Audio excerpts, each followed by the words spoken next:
पटना में महंगाई और बेरोजगारी के खिलाफ प्रतिरोध मार्च जारी है। सैकड़ों की तादाद में आरजेडी कारकुनान समेत अपोजिशन लीडरान इस एहतजाज में शामिल हैं। इस एहतजाजी मार्च की क़यादत तेजस्वी यादव कर रहे हैं।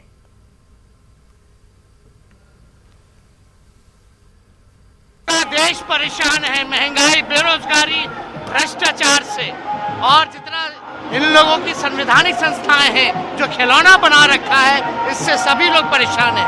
खास तौर पे बिहार में बाढ़ और सुखाड़ से किसान परेशान हैं।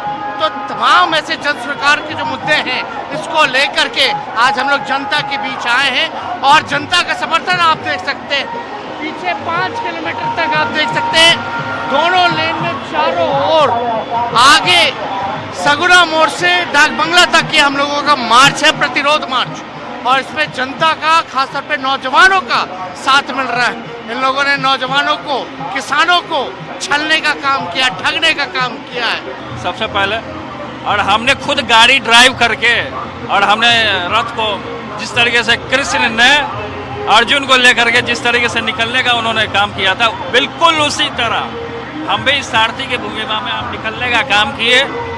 और प्रतिरोध जिस तरीके से महंगाई और जिस तरीके से देश भर में बिना मतलब के आप देख रहे हैं कि कांग्रेस के जो राहुल गांधी जी किस तरीके से उनको मतलब कि टारगेट किया गया सांप्रदायिक ताकतों के द्वारा, हम लोग को टारगेट किया जा रहा है, गरीब जनता को टारगेट किया जा रहा है।